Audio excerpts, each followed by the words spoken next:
అందరికీ నమస్కారం. Voice of భక్తి ఛానల్కి స్వాగతం. శివుడు మనతో ఉన్నాడని భావించడానికి కొన్ని ప్రత్యేకమైన సంకేతాలు ఉంటాయని భక్తులు చెబుతుంటారు. ఇంట్లో ఊహించిన సమయంలో ఎవరో పక్కనే మంత్రంలా ఓం నమ శివాయ అనిపించడం లాంటిది. ఇది శివుని ఉనికి లేదా ఆత్మీయ శాంతి సంకేతంగా భావించవచ్చు. శివునికి ఇష్టమైన రంగు నీలం. మీరు నీలం రంగు వెలుగుతో కూడిన స్వప్నాలు, బిల్వదనం స్వప్నాల్లో కనిపిస్తాయి. ఇవి శివుని అనుగ్రహానికి సంకేతాలు.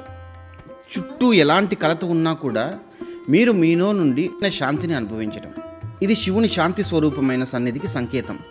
ఎక్కడైనా సరే అనుకోకుండా బిల్వపత్రం దొరకడం, మీరు వెళ్ళే ప్రదేశాల్లో లేదా స్వప్నాల్లో శివలింగ ఆకారం కనపడటం, ఇది శివుని అనుగ్రహాన్ని సూచించే పౌరాణిక సంకేతం.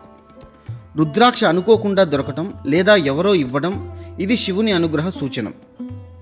శివునిపై పాటలు, భజనలు వింటున్నప్పుడు అంతరంగికంగా విభిన్న స్థితి అనుభవించటం. అర్ధరాత్రి సమయంలో మిగతా అందరికీ తెలియక కొండ మూలల్లో గుడి వద్ద శాంతియుత వాతావరణం కలగటం. మీరు ఏవైనా ఆధ్యాత్మిక ప్రశ్నలు ఆలోచిస్తున్నప్పుడు అనూహ్యంగా జవాబులు మనసులోనే శివుడు ప్రత్యక్షంగా కనిపించకపోయినా ఈ సంకేతాల రూపంలో మన జీవితంలో ఉన్నాడని అనుభూతి కలుగుతుంది. ఇలాంటి మరిన్ని భక్తి సమాచారం కోసం ఆ వాయిస్ ఆఫ్ భక్తి ఛానల్ని సబ్స్క్రైబ్ చేయండి.